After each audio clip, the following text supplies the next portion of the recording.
Bonsoir, je m'appelle Brennan House et bienvenue sur Worldview Week Hour. Mon invité du jour est Costi Hinn. Son nom de famille vous dit sûrement quelque chose puisque son oncle c'est Benny Hinn. Ce soir, vous entendrez le témoignage de Costi Hinn et son avertissement contre les faux enseignements du Word of Faith. Costi, merci d'être parmi nous. Oui, j'ai accepté l'invitation avec plaisir, merci. Costi est avec nous à la radio aujourd'hui et il est depuis 2 jours, aujourd'hui et hier, au programme télévisé de Justin Peters. Justin est celui qui nous a présenté l'un à l'autre. Même si Justin et moi t'avons rencontré hier seulement pour la première fois en face, on se parlait néanmoins beaucoup au téléphone et tu étais un invité à son show à la radio. Mais malgré que ce soit ma première fois de te rencontrer, c'est comme si on se connaissait depuis des années lorsqu'on était sur le plateau de télévision. On a eu ce lien commun à propos de la vérité, la même conviction, on a beaucoup ri, on s'est vraiment apprécié comme si on se connaissait depuis des années, alors que ça fait à peine 2 jours. Oui, vraiment, je vous apprécie beaucoup, vous êtes des gens formidables. On apprécie que tu nous donnes un peu de temps. Donc, Costi est un pasteur en Californie, il dirige une église réformée, il a quitté le Word of Faith pour le Secret Sensitive Model.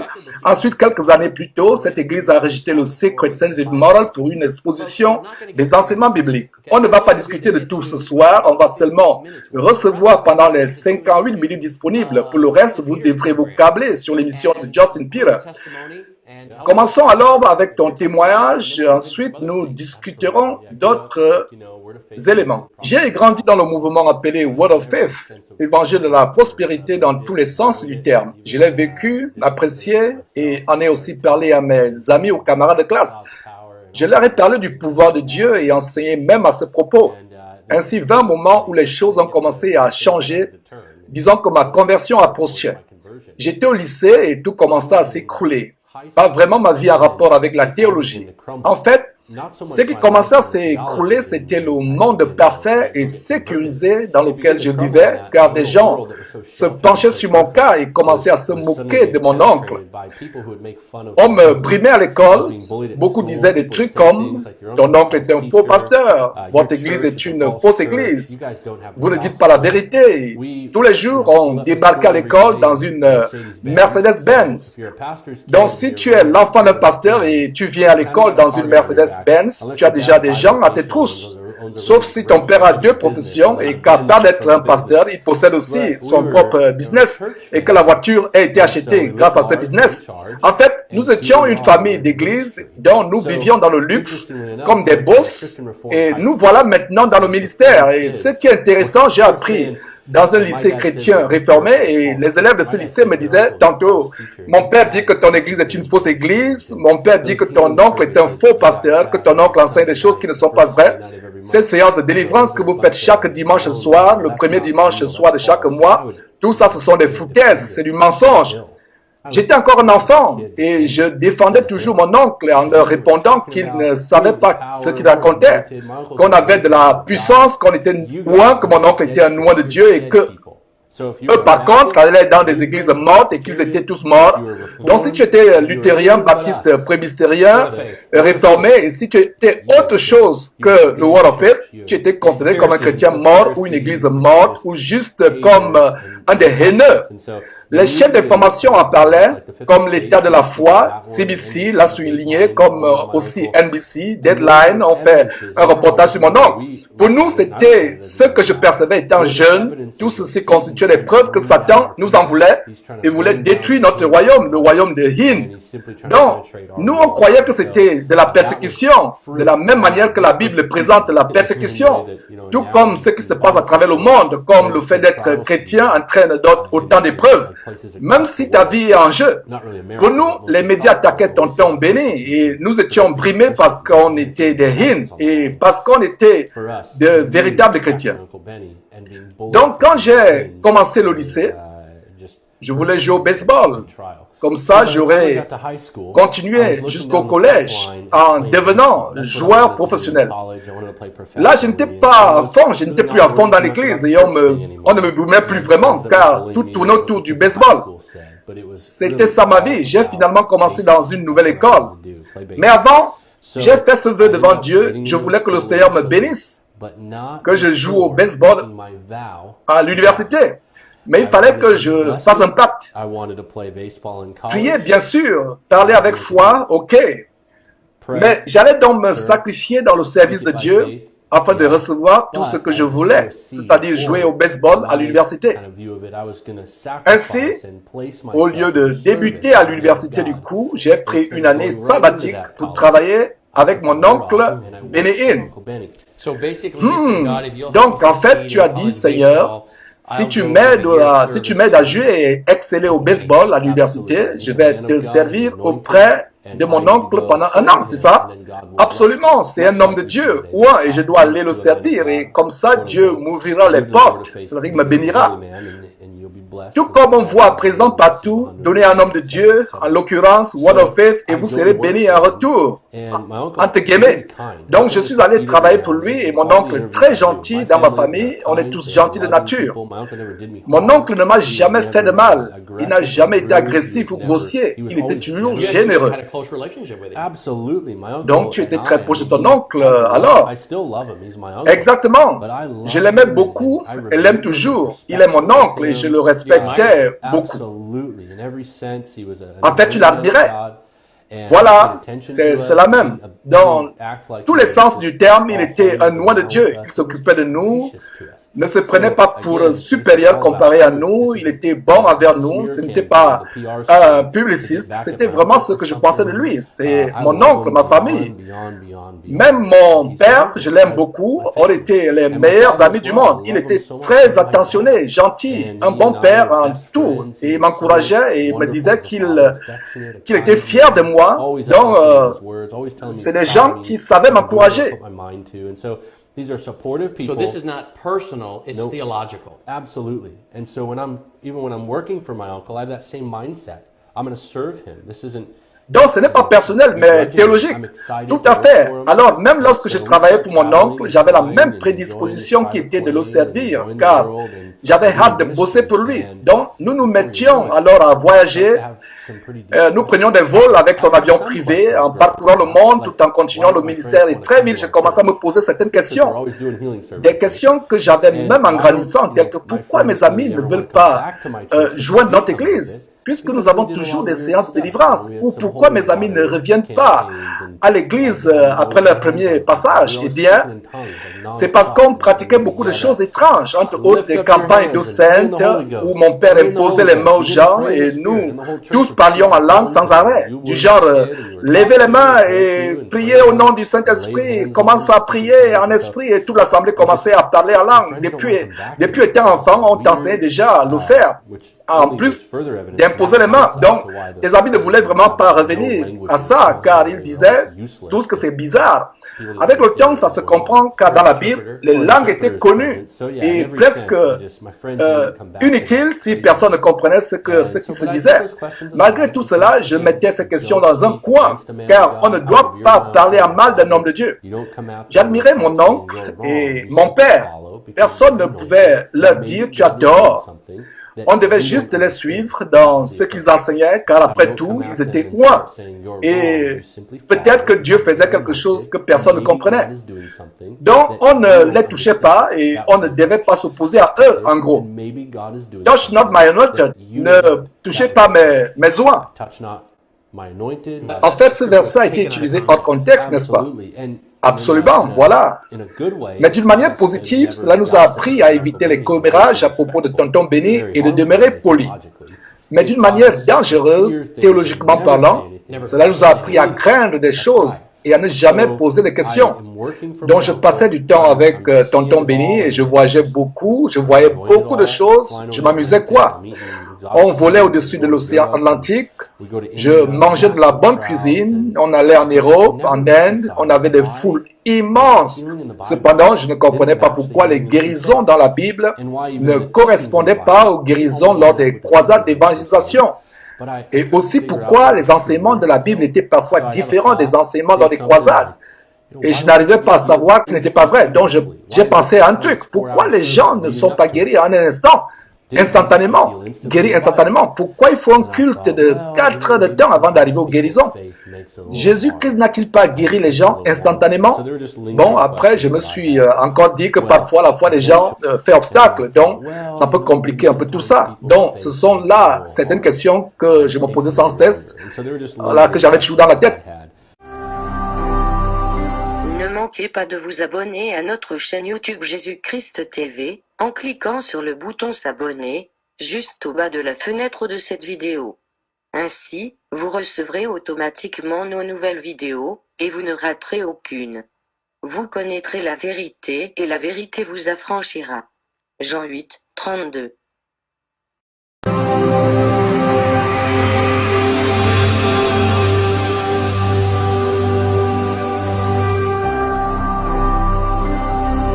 Jésus-Christ TV,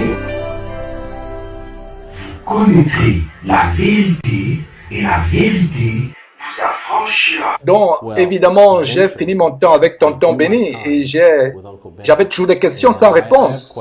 Et c'est comme ça que je suis allé à l'université débuter mes études. Je voulais te demander quel était ton rôle quand tu travaillais avec lui. J'étais un attrapeur, c'est-à-dire que j'attrapais les gens qui tombaient lors des croisades. J'ai aidé mon oncle à transporter aussi ses affaires dans l'avion, par exemple. Mon oncle était tellement généreux et je ne faisais pas un travail dur ou fatigant comme si j'étais un esclave. Mon boulot était peinard, c'est-à-dire que voyager avec lui, le servir et l'aider aux enregistrements dans les hôtels, attraper ceux qui tombaient durant le culte. Donc, tu attrapais les gens, quand les gens reçoivent le Saint-Esprit, tu les attrapais. Oui, je les attrapais et ça devenait intéressant, surtout quand les plus gros enfants de Dieu tombaient. Il fallait deux d'entre nous pour soutenir la personne, ou encore lorsque les personnes tourbillonnaient ou volaient presque vers toi et tu ne savais pas trop comment les intercepter. Tu retirais simplement tes mains en disant ouf, j'ai échappé belle. Et parfois, nous aussi, nous recevions la vague quand tonton disait prenez-la, prenez-la, et on tombait, émerveillé par tous ces mouvements. Et donc, tu as fait tout ceci pendant une année entière. Oui, voilà, en effet, et un peu plus même. Et il me payait bien, tranquillement, très gentil, et tout cela allait bien, et toujours d'excellentes questions dans ma tête. Mais il faut se rappeler que je n'étais pas né de nouveau, ni sauvé pour de vrai. Je ne comprenais pas l'évangile comme maintenant, au point où je n'étais pas sauvé. Je vivais carrément une double vie, je profitais de la vie. En 2006, j'étais à l'université et je jouais au baseball et croyais que le Seigneur m'avait ouvert la porte et tout, après avoir servi le Seigneur pendant un an. Ah oui, j'ai rencontré beaucoup de gens, y compris des femmes, et j'étais avec mon oncle. J'étais très content, pour moi c'était super. Là où l'élite mondiale de la foi se retrouvait. Je me disais que c'est cool. Je conduisais une Hummer avec des jantes chromées, chères, et clan télé inclus. Je m'amusais à fond. Je profitais de la vie. Oui, un enfant de la prospérité. Et je me suis retrouvé à l'université baptiste de Dallas, où tout le monde était gentil, juste comme ceux autour desquels j'avais grandi, c'est-à-dire ma famille. La vérité est qu'ils auraient pu et dû voir la distraction dans laquelle j'étais et dire qu'ils n'en voulaient pas. Au lieu de ça, le coach de l'époque, Dan Hifner, et en ce temps-là le président, Dr. Derek Cook, qui était un homme vraiment aimable, m'ont accepté dans l'équipe de baseball et tout semblait aller pour le mieux. Alors, je faisais partie de l'étude biblique avec l'équipe de baseball. Le coach Hifner était du genre disciple et il finit par être en charge d'un truc appelé The Hawks. Je dirais qu'il était un disciple de Jésus-Christ, d'une famille qui aimait le baseball. Il avait deux beaux-frères, champions de baseball, et en gros une belle famille chrétienne. Ils ont des épouses chrétiennes formidables. Les pères de certains sont pasteurs, donc vraiment des gens qui lisent la Bible. Ils mémorisent les Écritures et l'équipe de baseball bénéficiait du savoir biblique de la famille ou du cercle du coach. Donc, le Hawks, c'était le programme d'études bibliques.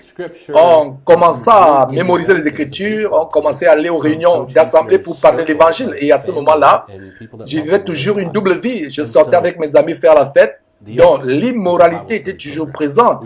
De même qu'il y avait des grains importantes qui étaient des graines importantes qui étaient plantées. Voilà qu'un jour, tout se bouscule maintenant. Disons, c'est un moment qui s'est déroulé et je me rappelle comme si c'était hier. C'était avant un match et Étant déjà sur le terrain, le coach Kivner s'est mis à nous regarder tous. Et il y avait de bons joueurs dans mon équipe. Certains sont toujours dans de grandes équipes aujourd'hui. Il dit, les gars, ne vous inquiétez pas des scouts. Calmez-vous, jouez, amusez-vous. Tout ceci, c'est pour la gloire de Dieu. Jouez pour la gloire de Dieu. Que vous gagnez ou que vous perdiez, que tout ceci soit pour sa gloire. Donc j'ai dit, ok. Et moi, bref, je ne savais pas ce que la gloire de Dieu signifiait. Quand je grandissais, la gloire de Dieu, c'était de viser la chorale. Et elle tombait. Et mon oncle disait, feu et gloire. Et donc, c'était ça pour moi, la gloire de Dieu. Donc, voici le coach qui dit aussi, pour la gloire de Dieu. Donc, je me disais, ok. Ensuite, il ajouta quelque chose que je n'ai jamais oublié.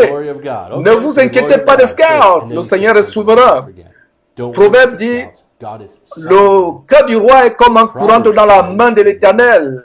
Il incline là où il veut. Donc, si Dieu peut changer le cœur d'un roi, il peut aisément renverser les scouts car il est souverain. Donc, j'ai pensé, souveraineté, d'accord. Comment donc pourrais-je être du côté de la souveraineté? Donc, tu n'avais jamais entendu parler de ce terme avant? Pas du tout. Surtout en tant qu'enfant sorti du Word of Faith, pour moi, souveraineté signifie que le Seigneur déclare, je reçois. Dieu déclare et je suis bénéficiaire. Je le déclare et Dieu l'accomplit. C'est comme ça que je comprenais ce qu'était la souveraineté. En gros, Dieu travaille pour moi. Il est mon esclave. Sa providence, et je ne savais même pas ce que cela signifie. J'aurais pensé au terme provision ou faveur de Dieu. Je connaissais tous ces termes. Déclare-le et obtiens-le, l'évangile de la prospérité en quelque sorte. Ah oui, exactement. Cependant, je n'avais aucune idée de ce qu'était la souveraineté. Donc mes pensées allaient dans tous les sens, mais je n'arrivais pas à comprendre le terme souveraineté. Et pourtant, il y avait beaucoup à apprendre à ce sujet. Bon, bref, je suis passé à autre chose et l'année suivante, j'ai obtenu mon diplôme et ainsi j'ai fini avec mes études universitaires. Au même moment, j'ai rencontré une fille qui s'appelait Christine. On a commencé à sortir ensemble. Juste pour la petite histoire, nous sommes mariés à présent. Donc, elle était vraiment super, quoi. Elle avait 21 ans et étudiait à Azusa Pacific. C'était une nouvelle convertie qui apprenait et grandissait dans la foi grâce aux classes auxquelles elle assistait. Ces classes lui avaient fait prendre conscience qu'elle avait besoin du Seigneur Jésus dans sa vie et qu'elle devait s'éloigner du péché et totalement donner sa vie à Dieu. En fait, c'était un bébé spirituel qui ne savait pas comment grandir dans l'assemblée, la foi, et elle avait besoin d'aide comme chaque nouveau converti en a besoin. Donc, quand on a commencé à se fréquenter, je lui enseignais des choses élémentaires telles que l'évangile, la Trinité, et je savais tout ça parce que j'avais grandi dans l'église, bien évidemment. Bien sûr, il y avait des additions théologiques du Word of Faith. Je n'entrais pas dans les sujets à propos de la nature de Satan, où Jésus prenait la nature de Satan sur la croix, où lui expliquait des trucs comme quoi Jésus n'était pas vraiment Dieu, qu'il avait fait des miracles en tant qu'homme et non fils de Dieu. Et ton oncle a été filmé plusieurs fois enseignant ces choses. C'est la même chose à la télévision. Oh, et comment que Jésus était un homme et plus tard devint Dieu et qu'il a battu Satan étant homme et avec l'aide des hommes et qu'il n'était pas né de nouveau. Oui, né de nouveau. Bill Johnson enseigne aussi ces hérésies. Kevin Copeland en est un autre. Au fait, Costi a écrit un livre dans lequel il dénonce la culture de Jésus, le Word of Faith et Bill Johnson entre autres. Effectivement, c'est pour mieux expliquer tout ceci aux gens, qu'ils comprennent plus de quoi il s'agit. Donc, j'ai aidé Christine à comprendre les rudiments de la foi chrétienne, et malgré que je ne connaissais pas tout ce qui concerne la foi et tout ce qui a été mentionné plus tôt. Alors, elle apprenait et grandissait, et ce qui devait arriver arriva. J'ai commencé à apprendre et à grandir. Ma famille n'était pas vraiment enthousiaste à propos de notre relation, et voici la raison. Je leur avais dit que je fréquentais une fille bien et je voulais la leur présenter. Ils m'ont demandé, est-elle remplie du Saint-Esprit? J'ai dit, oh là là, ne recommencez pas avec vos histoires là, les gars. Ok, bon, oui, elle est remplie du Saint-Esprit parce que pendant la conversion, quand on reçoit Jésus-Christ dans sa vie, on reçoit le Saint-Esprit. J'ai eu mon diplôme dans une école baptiste, donc ça au moins j'étais au courant. J'étais arrivé au point où je ne pouvais plus parler en langue sans interpréter. Donc tes parents ne s'inquiétaient pas du fait que tu allais dans une école qui enseignait la Bible. C'était ça même la blague. Quand je rentrais à la maison, il n'y avait plus de parler en langue ni d'interprétation. Ils disaient, oh non, les baptistes ont gaspillé. Voici une conversation que j'ai eue avec mon oncle quand celui-ci avait entendu que j'avais été admis à DBU Dallas Baptist University. Tu sais quoi, Costi, les baptistes enseignent des mots solides. Si j'étais charismatique, je serais certainement baptiste parce qu'ils enseignent des termes forts. C'est ce qu'il m'avait dit. Je n'aurais pas dû vous le dire. Donc, les enfants vont à l'université de la liberté. Oui, les enfants d'un de mes coachs apprenaient à Liberty. Mais aucun des enfants de Jerry ou Benny Hinn n'y allait. Non, aucun n'y allait. Ils sont allés à Oral Roberts. Cependant, il y avait une bonne relation avec, à ce niveau. C'était du genre, les baptistes enseignaient du solide, donc il n'y avait pas d'autre moyen que de lire la Bible. Donc certains de mes amis ont dit à mes parents, Costi a grandi dans une famille puissante. Il aura son diplôme dans une école baptiste, donc il a le meilleur des deux mondes. C'est ce que les gens prophétisaient. Il aura l'esprit, la parole, la vérité, il sera un grand homme de Dieu et tout ça. Si seulement il savait que la vérité est plus puissante que toute autre chose. À nouveau, je réfléchissais à tout ça et je voulais toujours respecter ma famille. Mais d'un coup, tout tournait autour d'une relation. Mes parents m'avaient dit, Christine n'est pas remplie du Saint-Esprit, elle ne parle pas en langue. Plus tard, ils ont changé d'avis parce que je leur en ai parlé davantage et maintenant ils ont compris que le parler en langue n'est pas une preuve du salut. Donc, ils ne voulaient pas que tu épouses ta présente femme. Alors là, elle ne parlait pas langue. Mon beau-père est un homme merveilleux, vice-président d'une compagnie de fer, un homme très gentil. On va chasser ensemble et ma belle-mère est très gentille aussi, mais il n'était pas du cercle des Hinn et ma famille avait d'autres plans. Ils voulaient que j'épouse une femme qui était comme eux, avec des beaux-parents aussi qui devaient être comme eux, avec un héritage comme le nôtre, qui est celui d'être des stars de la deuxième génération. Donc, j'ai cassé avec Christine et je lui ai dit, écoute, je ne crois pas que tu sois ma femme. Je ne crois pas que tu sois de Dieu. Je n'ai jamais oublié cette seconde phrase. On était assis dans un terrain de stationnement, parking. On parlait, je me détachais d'elle. C'était la fin, en fait. Et un mois plus tard, j'étais à bout. Et un mois plus tard, j'étais à bout. J'ai parlé à maman et lui ai dit que je ne pouvais pas juste me marier avec une inconnue comme ça pour vous faire plaisir. J'en ai marre. Christine est celle qui me convient. Donc, je recontacte Christine et on se retrouve autour d'un plat. Christine, toujours charmante, gracieuse, me dit, Costi, je pense que tu aurais appris de cette expérience de toute façon. Je suis heureuse que tu m'aies rappelé pour qu'on discute. Cependant, je crois que tu dois apprendre à prendre des décisions toi seul. Agis en homme et pas selon ce qui convient à ta famille. Cela marqua un autre moment important dans ma vie. Après la souveraineté de Dieu, devenir un homme. Du coup, mes parents ont un peu fléchi, mais ont ajouté, on va amener Christine au culte de tonton Béni. On va l'amener au service du vendredi saint et on va lui imposer les mains de sorte qu'elle reçoive elle aussi ce que nous avons. En fait, en tant que parent, si tu ne peux pas le battre, joins-toi à lui. Si tu ne peux pas empêcher ton enfant, à se marier à quelqu'un, laisse tomber et aime-les, supporte-les, établis même un semblant de relation. Alors, au fil du temps, le plan était d'arranger Christine, arrangeant entre guillemets. Donc, il fallait amener Christine à une des séances de votre oncle de façon à ce que, oui, tu as tout compris. Donc, mon père et tous ces instants qui consistaient à imposer les mains, pitié de ma femme, elle a tout fait comme il fallait, elle est tombée, elle a mis ses mains en l'air et elle est tombée, trébuchant sur ses talons même. Donc, elle essayait d'être slain in the spirit, frappée dans l'esprit. Ah oui, en effet, elle m'a avoué que l'expérience qu'elle a faite était effrayante et elle s'est sentie bizarre, comme si c'était une présence démoniaque qui était là. Je n'ai jamais vraiment dit cela. Mais en ce moment-là, elle était déjà une véritable croyante, non? Oui, elle était. Et si tu me demandais maintenant, toi, tu penses qu'il s'agissait de quoi? C'est très simple. Un vrai croyant qui plonge dans cet environnement devrait se sentir vraiment inconfortable et avoir la conviction que cela ne vient pas de Dieu et que ce sont les ténèbres et non la lumière. Ce n'est pas ma place ici. Christine se disait, non, est-ce la voix du Seigneur? Moi, j'étais déjà habitué à tout cela, mais pas elle. Tu n'étais pas croyant en ce moment, là, n'est-ce pas? Non, on est censé tomber et tout. Donc, quand elle est tombée, je me suis dit, ok, génial, elle reçoit aussi ce qu'il faut. Et tout le monde serait content. Je voulais juste que tout le monde soit heureux et qu'on nous laisse la paix.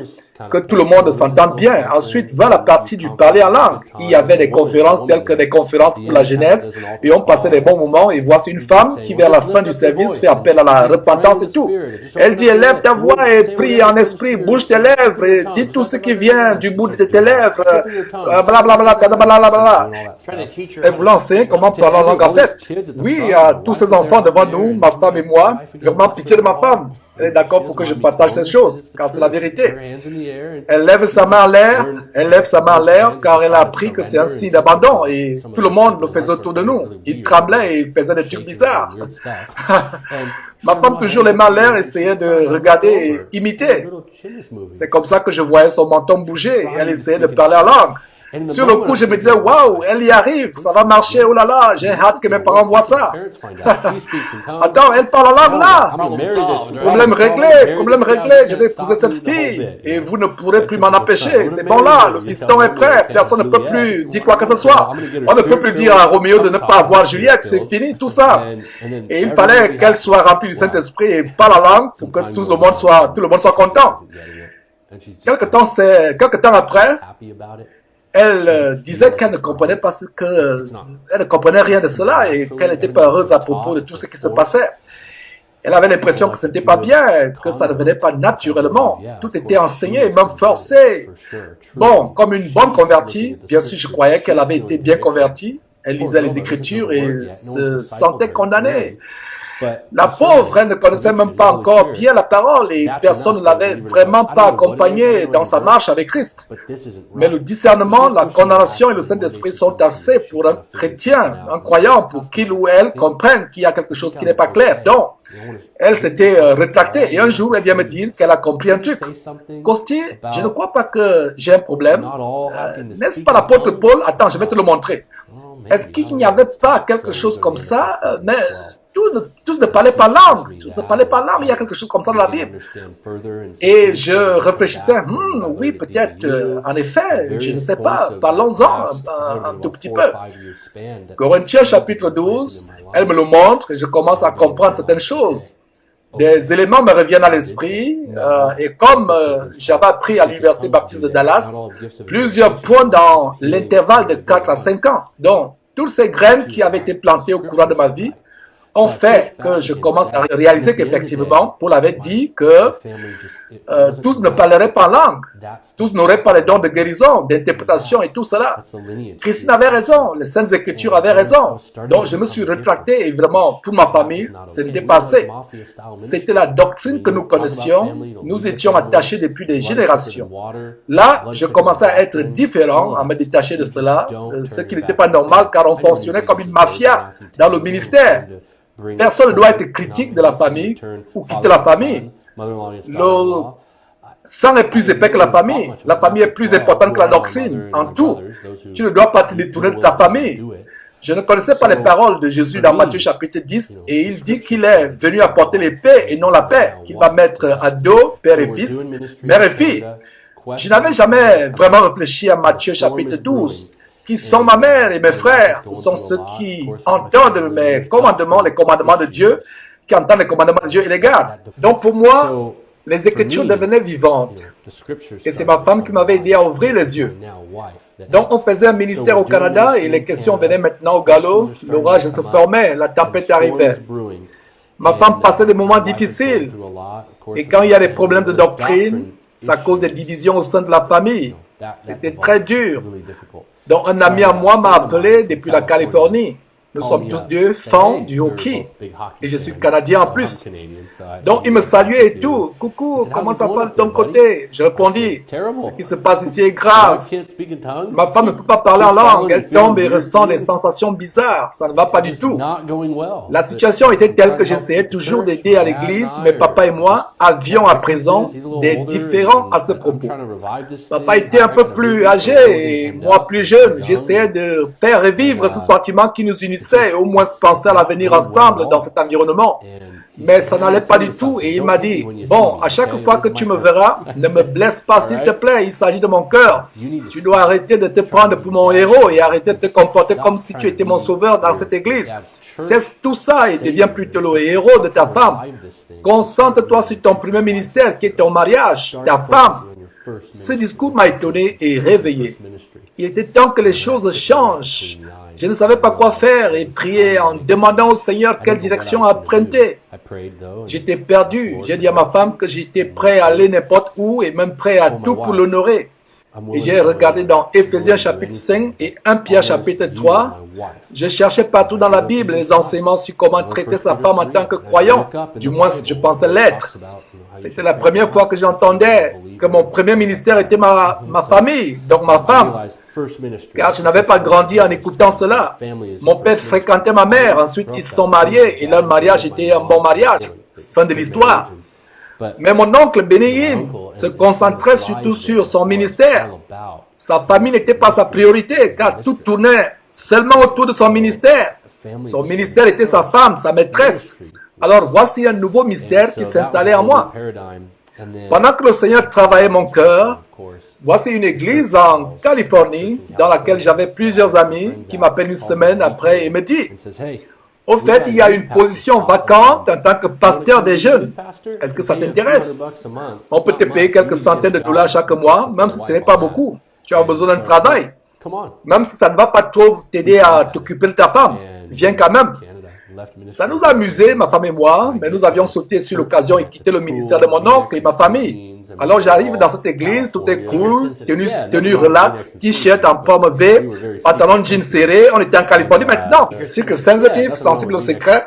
Oh, bien sûr, malgré les tenues relax et tout, il fallait être discret à propos de certaines choses, bien évidemment. Ce qui devait être partagé était plein en réserve. Je suis donc arrivé dans cette église un an après qu'elle avait ouvert. On était vraiment chaud pour accomplir le boulot et nous accueillons même différentes dénominations lors des événements. C'était une sorte d'environnement écuménique. Donc, nous voici impliqués dans une mission de sauvetage. Puis-je te la raconter? Oh oui, je t'en prie, vas-y. Nous, on a commencé à prêcher aussi, on exposait certaines dérives, mais tout en restant ouvert au message d'autres dénominations. À ce moment, durant la première année, j'ai eu l'opportunité de donner un sermon. Donc, pense au fait qu'il y ait des changements qui sont déjà en train de s'opérer, même s'ils ne sont pas encore vraiment visibles. Mon pasteur me dit alors, écoute, nous sommes dans Jean, quand nous avons commencé avec les aides d'études bibliques. Je suppose que c'est comme ça que ma femme et moi avions appris l'étude biblique verset après verset. Donc tu commençais maintenant à te transformer, tu n'étais plus un chercheur d'église à caractère sensible au secret, mais tu devenais plutôt le pasteur qui questionnait les choses pour voir si elles étaient appuyé par la Bible. Et tu te tournais à présent vers un enseignement biblique qui exposait des vérités. Et oui, ce changement a commencé grâce au sermon. Et vous avez raison. Ensuite, le pasteur qui nous enseignait a commencé à se tourner vers ces enseignements, explorant un peu plus les Écritures, malgré que l'Église gardait ses mêmes habitudes. Le slogan de notre Église était « Nous sommes une Église avec mission ». C'est là que nous avons fait notre mission de sauvetage. Servant Jésus-Christ et les derniers les moins perdus. C'était vraiment cool tout ça, comme slogan. Attends, il ne nous restait plus qu'à construire des puits en Afrique. C'était de la justice sociale en quelque sorte. Ah oui, je ne te le fais pas dire. Tout le monde était chaud pour cela. Le slogan était vraiment super pour nous. On voyait déjà comment on allait convertir d'autres églises afin qu'elles fassent aussi des missions de sauvetage comme nous. On voulait une église multiraciale, noir, blanc, asiatique, peu importe. On se concentrait surtout sur un endroit, une niche, et on se sentait cool quoi. Et bizarrement, aucun d'entre nous n'était pauvre ou sans abri. Nous étions tous à l'aise, aisés. Donc, le pasteur enseignait dans Jean, mais toujours dans la même lancée, suivant les autres courants dénominationnels. J'ai finalement eu l'opportunité de prêcher, et ce fut sur Jean chapitre 5, la guérison à la piscine de Bethesda. J'ai demandé à mon pasteur si c'était un piège, et il m'a assuré que non, ça n'a jamais été un piège. Ils ont permis à l'enfant avec moi, de prêcher sur la guérison. Donc, vous voyez comment ça va se passer. J'ai pensé que c'était un piège. Mais en fait, c'était ma chance. Et voilà, c'est parti. Et je m'appliquais à étudier, mais je ne savais quoi faire d'autre que de regrouper un tas d'informations qui illustraient bien le message à faire passer. Les illustrations sont comme une fenêtre pour le sermon. Elles laissent passer la lumière. Voici alors mon pasteur qui vint déposer un commentaire de John MacArthur sur mon bureau disant que ça m'aiderait à être bref dans le sujet. une bonne introduction avec explication des termes grecs, etc. Je crois que c'est pendant que j'étudiais cela que ma repentance a eu lieu. Je lisais et MacArthur disait quelque chose, cet homme ne savait pas qui était Jésus. Quand les pharisiens lui demandèrent qui lui avait dit de se lever et de prendre son lit, cet homme ne savait pas qui Jésus était. Il ajoutait alors que c'est là que réside le plus grand secret des hommes opérant des guérisons. Crois un peu seulement et tu seras guéri.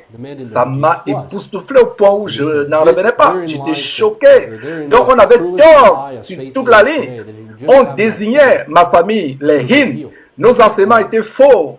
Et il n'y a pas de discussion à propos de dons ou quoi que ce soit. Nous avions tort de mentir aux gens que s'ils croient juste assez, ou un peu, Dieu les guérirait. C'était complètement faux. Je le réalisais pour la première fois. Oui, parce que l'homme avait été guéri sans même savoir qui était Jésus. Ah oui, tu as raison, c'est ça. Il ne connaissait pas Jésus et d'autres choses ont commencé à sortir de l'ombre aussi et par la suite, mes yeux s'ouvraient. Voilà pourquoi je crois que c'était à ce moment que ma repentance prenait place, la conversion d'un cœur mort, soudainement revenu à la vie. Éphésiens 2 nous dit, nous sommes morts par nos péchés. J'étais mort et tout à coup la parole se révélait et me sortait des ténèbres. Je me souviens que je lisais à travers le texte dans Jean chapitre 5. La multitude était là, je répète, la multitude. Mais il n'y a eu qu'un seul homme qui a été guéri. Alors que nous avions l'habitude de dire aux gens que la volonté de Dieu était de guérir tout le monde. Et que Dieu guérirait tout le monde, que Dieu pouvait guérir tout le monde. Ok, bien sûr, Dieu est un guérisseur toujours. Dieu est un guérisseur toujours d'actualité. Mais cet épisode a aussi été une révélation. Parce que dans un verset, un homme a été guéri parmi tant d'autres maladies. Est-ce que cela signifie que Jésus-Christ détestait les autres alors? Ou bien il est souverain et guérisseur? Ça m'a frappé ce que le coach avait dit, souveraineté. Je me suis dit, oh oh. Donc Dieu peut choisir de guérir quelqu'un et le faire aujourd'hui. Par exemple, quelqu'un fait des examens de cancer et les gens prient pour lui. Il retourne faire des résultats et du coup le cancer a disparu. On ne peut pas se l'expliquer, mais c'est Dieu qui agit et non Béni-Hinn. Dieu peut toujours faire des miracles, le salut est un miracle. Alors tu ne doutes pas des miracles et je ne doute pas des miracles non plus. C'est juste que nous ne croyons pas qu'il y ait des prophètes ou des apôtres spécialisés en faisant des miracles parmi les hommes de nos jours. C'est vrai, personne ne l'utilise sinon au lieu de l'exercer de la même façon dont les hommes l'enseignent, ils l'utilisent comme s'il s'agissait de quelqu'un plein de compassion. En fait, si tu es plein de compassion, tu l'es, c'est ton don, point final. On ne te l'apprend pas à exercer, c'est plutôt du genre, tu te la pousses maintenant, ou tu te vantes, c'est dans du genre, tu te vantes. J'ai le don de guérison. Tu vas dans un hôpital, au nom de Jésus-Christ, boum, guérison instantanée. Alors que jusque-là, il n'exerce pas la parole de Dieu, il ne la pratique pas. Ce n'est pas ce qu'on appelle don. Est-ce que Dieu guérit? Oui, mais tu as raison de dire que c'est pas juste de l'exercer. Et il y a autre chose à ce propos toujours, comme j'avais remarqué dans le passage où Jésus avait guéri l'homme instantanément, il lui a dit, lève-toi et marche. Prends ton lit, et voilà, le gars parti. Je me suis dit, comment? Et aujourd'hui, on a des cultes de 4 heures de temps. On doit créer une atmosphère propice avec une musique spéciale. Nous devons jouer la musique longtemps. Nous devons faire aligner les gens, les mettre en rang et leur dire, Dieu va étendre sa main sur toi ce soir. Ah non! On n'a pas besoin de faire tout ce cirque si on a vraiment reçu le don de guérison. C'est comme ça que j'allais dans les Écritures et remarquais que Jésus guérissait instantanément. Sauf une fois dans Marc où il a dû prier sur l'homme aveugle 2 fois. Et ensuite, que fit-il? Il va enseigner à ses disciples quelque chose à ce propos. Il a prié 2 fois pour cet homme expressément. Il voulait enseigner quelque chose. Là, c'était une exception, car la norme était pour Jésus de guérir instantanément. Dans notre monde, c'est-à-dire celui des Béni-Hinn, il ne pouvait y avoir de guérison instantanée. Donc, pour moi, tout ça était faux. Donc, avec tout cela, j'ai commencé à me lamenter, car je devais prêcher ce sermon dans 3 jours, et là, j'étais vraiment mal. Je crois que je m'arrachais les cheveux pendant ce temps où je gueulais, où je criais, et je criais en me rendant compte que j'avais cru à un mensonge aussi cruel. J'étais loin.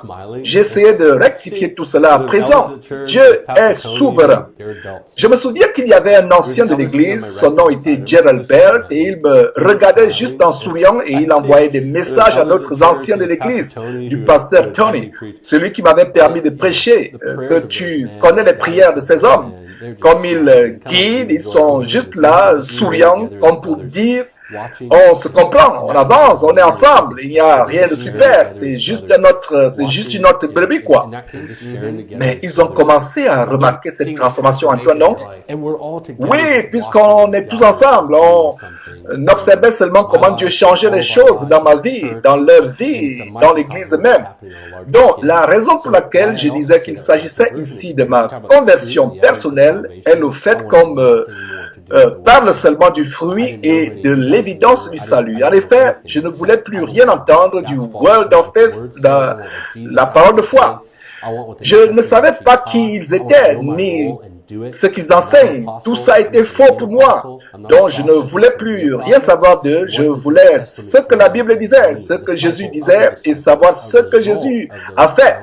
Je voulais connaître les enseignements du Nouveau Testament. Je voulais savoir quel était mon rôle, ma mission, et je voulais la remplir parfaitement. Je ne suis pas un apôtre et je ne serai pas un apôtre. Je ne suis pas un prophète et je ne serai pas un prophète. Qu'est-ce que le Nouveau Testament me demande de faire en tant que disciple des disciples? Quel est mon rôle? Comment ta famille a-t-elle réagi à tout ceci? Je peux dire 50%, 50-50. On a toujours de bons rapports familiaux à ce moment. On avait toujours de bons rapports familiaux à ce moment-là parce que je n'avais pas encore la totale compréhension des choses bibliques. Je savais juste qu'on avait tort. Donc, maintenant que tu savais ça et que tu es là sur le plateau et récemment tu as enregistré 12 programmes de 30 minutes avec Justin Peters, tu es sur le plateau avec nous aujourd'hui en live sur 35 chaînes télévisées et ça va atteindre plus de 175 000 abonnés. Et ta famille sait sûrement que tu as eu des entretiens avec Justin qu'on a montré sur nos chaînes. Clairement, ta famille est au courant de tout ça, ce que tu es en train de faire maintenant, n'est-ce pas? Oui. Alors, comment ils réagissent à tout cela? Bon, une fois de plus, comme je vous le disais plus tôt, les liens de sang sont forts. Ma famille n'apprécie pas le fait que je sorte de l'ombre pour exposer la vérité publiquement. Mon ministère n'est pas fondé sur une approche anti-Benny ou l'anti-charismatique ou l'anti-quoi que ce soit. Maintenant, je suis un pasteur qui prêche la vérité et qui repousse le mensonge. Donc en fait, tes parents essaient de voir ça comme n'étant pas à propos de Benny Hinn, mais plutôt à propos de la vérité qui doit être prêchée. 1 Timothée chapitre 3, j'ai un coup d'œil. Donc si mon oncle m'appelait et me demandait « Qu'est-ce que tu fais, Costi? Pourquoi tu racontes toutes ces choses ?» Je lui dirais « Tonton Benny, allons-y dans 1 Timothée chapitre 3 et lisons les caractéristiques d'un pasteur. Voici comment nous devrions approcher une telle situation. » Aussi, je vérifiais d'autres détails tels que les instructions de Paul à Timothée. Prêcher la parole, je me disais, ok, je vais le faire, mais mon sermon se tournait vers repousser le mensonge et exhorter. Je continuais mes recherches et j'ai lu Romains chapitre 16, 17 et 18, en marquant ce qui cause autant de discorde dans ce qu'ils enseignent. Maintenant que je suis pasteur, je dois m'y mettre sérieusement. Dans cette position, il faut former les gens, il faut étudier la parole. Tu dois connaître la doctrine. Pourquoi? La réponse est Hébreux chapitre 13, verset 17, qui dit « Obéissez à vos conducteurs et ayez pour eux de la déférence, car ils veillent sur vos âmes comme devant en rendre compte, etc. » Waouh, quelle responsabilité! Je vais devoir rendre compte un jour au Seigneur Dieu. Donc, vous faites tout ceci à cause des âmes et non pour la réputation de votre famille alors. Exactement. Et maintenant, plusieurs membres de ma famille et peut-être beaucoup parmi les téléspectateurs aussi se sentent offensés. Ils nous prennent comme si je les agressais individuellement alors que ce n'est pas le cas. C'est comme je disais plus tôt, ça n'a rien de personnel, c'est plutôt un problème théologique. Voilà, c'est simplement à propos de la vérité. Tout simplement. Jusque-là, c'est un combat parce que certaines personnes se demandent quel rôle je joue exactement. Exactement. 2 Jean et le verset 10 dit, « Si quelqu'un vient à vous et n'apporte pas cette doctrine, ne le recevez pas dans votre maison et ne lui dites pas salut. » Verset 11, « Car celui qui lui dit salut participe à ses mauvaises œuvres. » Ce qui se passe en réalité, c'est que j'évite complètement certaines personnes, certains membres de ma famille. C'est nécessaire. Je ne vois pas mon oncle Benny et c'est tout, on ne se voit pas. En analysant les relations qui ont été maintenues avec mes parents, je leur rends visite, on parle de tout ça, mais sans vouloir mettre quelqu'un sous le projecteur. Je te dirais ceci, ça va surprendre plus d'un, mais je commence maintenant à recevoir des réactions des membres de ma famille disant, écoute, on voit tout ce que tu es en train de faire et vraiment, comprends que nous ne croyons plus à tout cela, à tout ce que Benny Hinn fait. Nous ne croyons plus à tout ça. Donc, certains membres de ta famille, pas Benny Hinn, mais d'autres membres de la famille, commencent à analyser tout ce que tu es en train de révéler et disent, nous sommes d'accord avec ce que Costi dit là. Oui, en effet, et certains ajoutent, vas-y mollo sur ce que tu dis de nous. Nous sommes d'accord avec ce que tu dis, mais doucement. Il s'agit de la famille. Il s'agit de la famille là. On te pose des questions à cause de ton nom de famille, mais ici, j'ai l'espoir que. Alors, concernant ta famille, le problème de certains n'est pas de connaître la vérité, mais plutôt d'éviter que la famille soit éclaboussée. Oh oui, bien sûr, parce que ça apporte aussi la honte sur la famille. Mais franchement, est-ce qu'il serait préférable de rencontrer Jésus-Christ un jour pour qu'il nous dise « Arrière de moi, toi qui pratiques l'injustice » pendant que toi tu implores « Seigneur, Seigneur ». Tu veux le regarder dans les yeux, ses yeux de feu, après son avènement, et qu'il perce même ton âme de son regard de feu. Imagine l'illustration d'endurer le regard flamboyant de Jésus-Christ. Ou bien lui dire, je m'en foutais de la honte subie et de ce qu'on pensait de moi. Je m'en foutais de mon nom de famille. Je me préoccupais de ton nom à toi, Seigneur. C'est ce que je veux. Donc oui, ça peut paraître très embarrassant pour la famille, surtout quand il s'agit de nos propres familles et que les gens parlent et chuchotent à ce propos. Mais ça pourrait être la même chose pour toi qui regardes cette émission. Tu es par exemple un catholique et tu as maintenant un parent qui devient croyant de la Bible et qui croit en ce que la Bible enseigne sur Jésus. À savoir qu'est-ce que le salut, qu'est-ce que la repentance, et il refuse maintenant les faux enseignements de l'Église de Rome. C'est vraiment honteux pour la famille catholique qui a été dans cette Église pendant des années, de génération en génération, surtout que ça fait déjà partie de leur héritage. Que tu sois Word of Faith, Kingdom Now, catholique, mormon, tu peux te détacher de ces fausses doctrines. C'est le message que tu veux faire passer, non? Et le fait de rester attaché à leur famille les maintient dans ces fausses doctrines plus longtemps. Voilà, c'est embarrassant, c'est dur, c'est un combat, mais nous devons nous séparer d'eux. Nos proches qui suivent ces fausses doctrines, ils sont attachés. L'aide m'est venue à cause des relations que j'avais. Si les gens me disaient non, tu es un Hinn, ou si mon coach m'avait dit 2 Jean, verset 9 à 11, pas de salutation à ton égard, petit Hinn, et l'avait mal interprété, qui alors m'aurait aidé? Je n'étais pas un faux pasteur, mais j'étais un fidèle. Donc, même les proches doivent supporter la vérité et ne pas s'inquiéter de la honte qui vient avec cela, ou ce à quoi les gens pensent. Il ne faut pas aussi complètement tourner le dos aux gens. Gardons une certaine relation pour être capable de partager avec eux. Mais comme je l'ai dit, je garde mes distances. Je ne vais pas appeler mon oncle Benny Hinn et juste lâcher tout comme ça d'un coup. Non. Il est dans le faux et je crois qu'il le sait d'une manière ou d'une autre. Mais en même temps, plusieurs proches dont mes parents l'ont suivi aveuglément dans ce mouvement.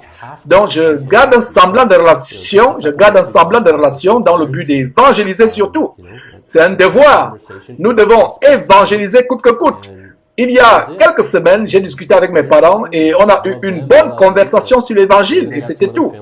Je continue de prier pour eux, ils m'aiment, moi aussi je les aime, mais il y a d'autres proches qui sont très impliqués dans Bethel. On ne se parle pas vraiment. Alors, tu parles de l'église de Bethel à Redding, en Californie, de Joe Johnson. Oui, voilà.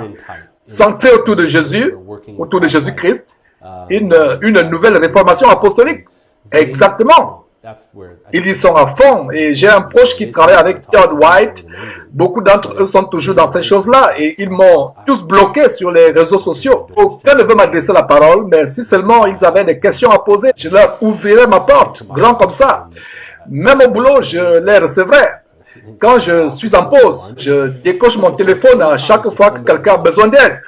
Ou même si la personne vient juste, ou même si la personne veut juste être éclairée sur certaines questions. On discute de la parole de Dieu tranquillement. C'est la parole qui le veut. Jude a dit, arrache-les, aie pitié de certains. C'est une mission de sauvetage là. Donc, laisse-moi te poser quelques questions rapidement. Pour beaucoup de nos téléspectateurs, tout ceci est nouveau et ils ont des millions de questions. Donc, si une question est inconfortable, tu peux le dire et on passera à la suivante. Ok, ça marche. À ton avis, qu'est-ce qui encourage tous ces faux pasteurs tels que Joyce Meyer ou ton oncle Benny Hinn ou Copeland? Qu'est-ce qui les pousse à faire ça? Est-ce de l'argent? Est-ce l'argent, la gloire? Est-ce qu'ils croient ce qu'ils enseignent eux-mêmes? La vérité, c'est que l'argent, le pouvoir et ensuite les ténèbres. Certains d'entre eux disent, je crois, et les Écritures l'enseignent, qu'il y a ceux qui trompent et ceux qui sont trompés. 2 Pierre aussi parle des faux pasteurs ainsi que tous les pitres de Jude. L'apostasie est exposée, faux professeurs, faux docteurs, faux enseignants, faux prophètes déguisés en agneaux, dont les ténèbres choisissent et placent certains où ils sont. Certains le font parce qu'ils sont sous l'influence des esprits démoniaques. Ils ont été offerts à ce monde en fait, absolument. Romains chapitre 1 dit would be the other 2 things. I would just say that's always been the downfall of humanity. It's involved in politics, involved in everything in the life. Flesh. That's right. Loving the world system. Absolutely. So. Romains chapitre 1 dit c'est pourquoi Dieu les a livrés à l'impureté selon les convoitises de leur cœur, dont le pouvoir et l'argent sont les 2 autres choses que je pourrais qualifier de pièges pour l'humanité. On les retrouve partout, dans la politique, partout. L'amour du système de ce monde, du système de péché, effectivement. L'argent, le pouvoir et les ténèbres. Durant toutes ces années passées dans cet environnement, avez-vous rencontré quelqu'un qui a été guéri? Non, non, pas naturellement. Tu veux dire par certaines personnes? Oui, et pas grâce aux mains d'une personne qui proclamait sans cesse avoir le don de guérison. Mais bon, comme plusieurs, j'ai été témoin de cancers qui disparaissaient, des docteurs abasourdis, des gens qui priaient en disant « Seigneur, que ta volonté soit faite ». Et sa volonté était faite immédiatement. Et ressusciter un mort. Tu as déjà assisté à une telle scène? Non. Je n'ai jamais vu une personne ressusciter des morts. J'ai entendu plusieurs histoires de ce genre, mais je n'ai jamais vérifié.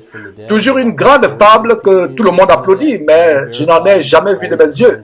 Dans les entretiens que nous avons eus avec Justin, qu'on va diffuser dans quelques semaines, tu vas discuter des sujets tels que ne touche pas aux oies de Dieu. Tu vas aller en profondeur dans la théologie avec Justin, n'est-ce pas? Oui. Donc, logiquement, tu vas aborder énormément les arguments pour contredire les enseignements du Word of Faith ou le Kingdom Now sur le plateau avec Justin. Oui, et l'un des points principaux sera de répondre aux questions telles que pourquoi Bethel est-elle dangereuse? Pourquoi Bethel est-elle dangereuse? Pourquoi Bill Johnson et la nouvelle réformation apostolique sont des systèmes de doctrine hérétiques qui contaminent beaucoup d'enfants, et ça inclut Mike Biker. Oui, étant du 21e siècle, je vois ça plus qu'avant dans ma génération. C'est l'émotion, la musique, et on aime tellement notre musique, on aime les émotions. On ne veut pas être froid et sec, quoi. C'est tout ça qui nous attire et nous retient dans ces choses. Les gens de notre génération aiment le show et du coup, quand il n'y a pas tout cela, la bonne musique, oh voilà encore, peut-être tout enseignement où il n'y a pas de musique ou toute personne qui prêche la véritable parole, ils disent ah voilà, ce fou-là. Donc on répond à la grande question qui est de savoir ce que Bill Johnson enseigne et pourquoi c'est hérétique. Et je paraphrase les termes de ses livres et enseignements pour répondre à ces questions.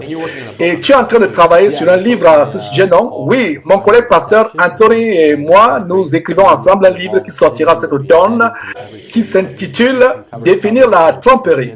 On a une bonne équipe et on a une bonne équipe qui s'implique vraiment pour corriger le tout, pour faire des corrections. Nous avons écrit page après page, et nous aborderons des questions importantes telles que la troisième vague et aider les gens à comprendre pourquoi c'est du mensonge.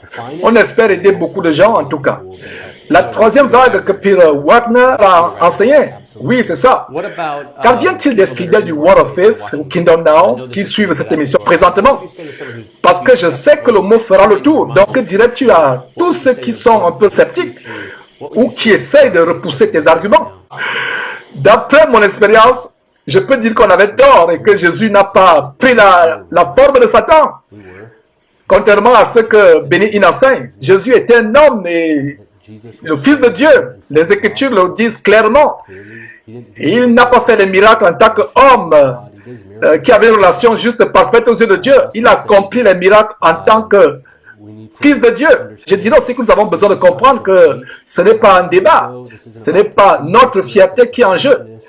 Je préférerais bénir le Seigneur, louer le Seigneur avec quelqu'un qui sort tout juste du Word of Faith et qui dit « Ok, je ne me sépare pas complètement d'eux, je reste ouvert et prudent, mais qui du moins abandonne les faux enseignements sur Jésus. » En fait, ce n'est pas parce que tu ne crois pas seulement par la langue comme signe, mais ce que tu dis, c'est que tu as des amis pentecôtistes charismatiques qui rejettent complètement le mouvement de la foi de Word of Faith. Exactement. Et tu as toujours des rencontres avec eux sur des sujets importants tels que le salut. Donc ce n'est pas à propos de gagner un débat sur les dons ou par la langue. Ton souci c'est de corriger les faux enseignements sur Jésus, l'évangile faux et toutes ces choses hérétiques qui se passent dans le Word of Faith. Voilà, j'ai dit, revenez-vous du Word of Faith, revenez à l'origine, à l'évangile pur de Christ, c'est-à-dire la sainte doctrine, qui est Jésus, la compréhension du salut. Toutes ces choses doivent être enseignées et arrêter d'enseigner que Jésus était né de nouveau, comme Benny Hinn l'enseigne de manière hérétique, puisque c'est des choses hérétiques. Et il y a également Bill Johnson qui enseigne ces choses. Exactement, c'est la Trinité, on ne s'amuse pas avec ça. Retournons au christianisme original du 1er siècle. S'il y a des groupes qui ne sont pas d'accord, ok, discutons-en. Retournons à l'essentiel, en un mot. Le corps de Christ doit se rappeler de toutes les choses que nous ont enseignées les prophètes au 1er siècle, les apôtres au 1er siècle, et Jésus-Christ lui-même. Leurs liens avec Bethel et Bill Johnson sont brisés. Mon oncle Benny Hinn a vu ses papiers annulés. John Wimber et l'association des églises Vineyard ont confronté l'église de l'aéroport de Toronto en 1994 avec John Arnott. Toutes ces croisades de réveil ne sont pas des bénédictions mais des malédictions. Beaucoup ne les aimaient pas. Donc, on ne peut pas forcer les pentecôtistes et charismatiques dans cette catégorie. Donc, c'est aussi mon encouragement envers ceux du Word of Faith, le mouvement de la parole de foi, qui sont attachés au mystère ou prodige ou miracle du soi-disant Saint-Esprit, qui n'est que des manifestations diaboliques. Revenez à votre bon sens. Il y a beaucoup de bonnes personnes qui ne sont pas hérétiques. Sortez de cette folie. Ouvrez la Bible et lisez ce qui est écrit selon le contexte. Amen. C'est ce que je dirais aussi. C'est ce qui t'a convaincu, le fait de lire la Bible dans le contexte approprié, le bon contexte. Oui, la Bible lue dans le bon contexte, cela est génial. Le Saint-Esprit t'a convaincu et la purification par les Écritures t'ont aidé, ou la sanctification par les Écritures t'ont aidé. Tu as étudié la Bible en faisant attention au contexte. La parole de Dieu, la présence du Saint-Esprit et les servants de l'Éternel qui étaient là pour me guider. Quand j'ai commencé à me révolter pour parler de la vérité, mon espoir était de rencontrer des gens comme toi, avec d'autres avec qui j'allais chasser l'hérésie et ainsi éviter la mort du mauvais côté. Accrochons-nous à la sainte doctrine et débarrassons-nous des fous, parmi lesquels le Word of Faith et les mouvements de prospérité, le Word of Faith ou le Kingdom Now, et avançons. Priez pour Costier et sa famille, surtout pour son oncle Benny, que le Saint-Esprit le touche et travaille dans sa vie, que la vérité lui soit révélée. On ne connaît pas les plans de Dieu pour la vie de Benny Hinn, mais il peut l'amener à comprendre que ses enseignements sont faux. Ce serait vraiment merveilleux. Dieu n'a pas besoin de célébrités. Il n'a pas besoin de nous, mais il choisit de nous utiliser quand même. Remercions Dieu d'avoir utilisé Costi. Priez pour lui, pour sa famille, et même venez le rencontrer en face. On a payé le billet d'avion de Costi pour qu'il arrive ici au studio. On a payé ses frais d'hôtel. Il n'a rien payé pour venir à ce studio, sur ce plateau. On lui a pas fait payer son passage dans ce studio. Nous faisons ceci parce que nous devons exposer tout ce qui arrive à travers le monde, toutes ces hérésies qui arrivent à travers le monde. Nous donnons la plateforme à toute personne qui peut exposer ces vérités. Nous leur donnons gratuitement le plateau. Il ne paye rien. Donc voilà. Donc Costi, par exemple, est venu passer de ces choses comme son oncle, dont les hérésies sont devenues populaires. Donc voilà. C'est gratuit tout ce que nous faisons et beaucoup de personnes écoutent Costi aujourd'hui et plus qu'ils nous écouteraient. Donc merci d'être venu à ce programme.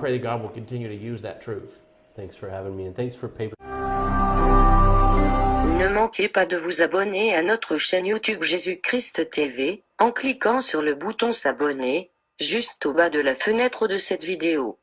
Ainsi, vous recevrez automatiquement nos nouvelles vidéos, et vous ne raterez aucune. Vous connaîtrez la vérité, et la vérité vous affranchira. Jean 8, 32.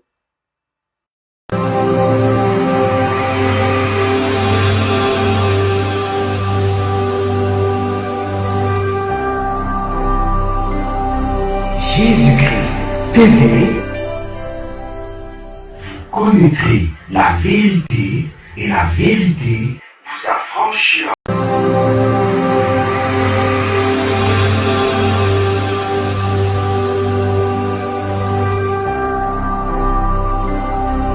Jésus-Christ TV, vous connaîtrez la vérité et la vérité vous affranchira.